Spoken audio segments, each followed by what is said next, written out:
programme du jour, 394 km jusqu'à Alnif. Et toujours des paysages somptueux, traversés en franchissant les montagnes. Une épreuve pour les petites 205, fabriquées pour la plupart à Sochaux. Idem pour les équipages, toujours les mêmes, en queue de peloton, généralement à l'arrêt pour se rafraîchir, mais pas cette fois. On est très surpris, hein, parce que 2000 mètres, ouais. 2000 mètres d'altitude. 4 degrés, 3-4 degrés, on s'attendait pas à ça, quoi, du tout. On a un avantage, c'est que les voitures ne Oui. chauffent pas. Pour l'instant, les petites Sochaliennes roulent encore sur des routes goudronnées. Les 205 foncent donc vers le sud, permettant ainsi aux équipages de faire une pause déjeuner au bord du lac Tislit, à Imilchil. Un lac somptueux, dont l'histoire d'amour impossible entre un berger et une bergère de tribus différentes rappelle étrangement celle de Roméo et Juliette. Les parents ne les ont pas acceptés. Il y a la fille qui est passée le lendemain avec ses troupeaux dans un côté et le garçon sera à notre côté. Chacun de eux, de beaucoup d'amour qu'ils ont entre eux, ils ne peuvent pas se rencontrer de nouveau. Alors ils pleurent et avec les larmes, c'était fait le lac de Isli d'un côté et ce lac-là, Tislit, d'un côté. Viennent ensuite les gorges du Todra, célèbres pour l'alpinisme et pour le cinéma. Plusieurs scènes du film Laurence d'Arabie ont été tournées ici.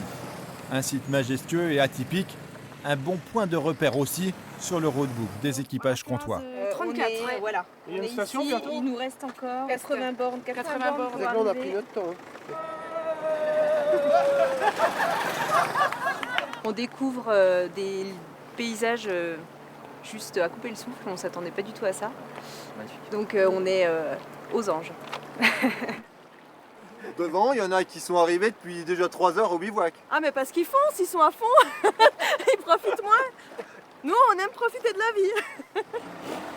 Les gorges du Todra marquent la fin des routes goudronnées. Le lendemain, les équipages prennent la direction de Merzouga et de ses dunes de sable. Avec très vite, des pistes caillouteuses, très éprouvantes pour les mécaniques.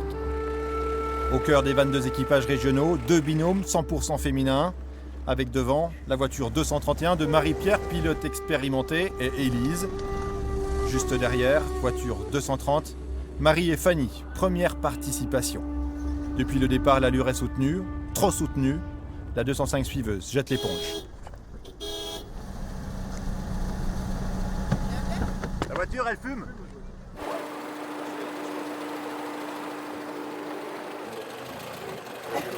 Ouais, on a une habituée là, du désert et puis des cailloux et puis des rallyes.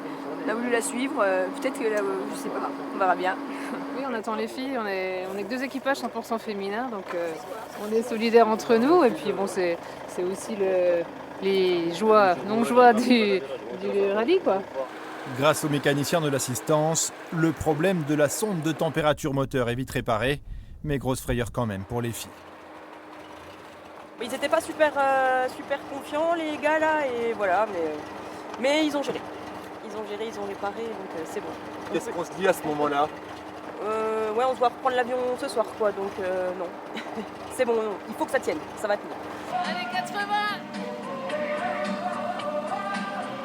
On est raccord avec la 205.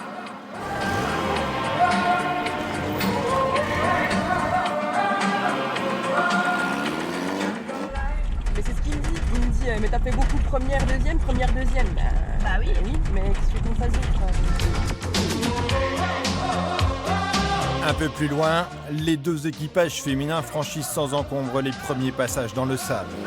Mais ça ne sera pas le cas pour tout le monde. À demain.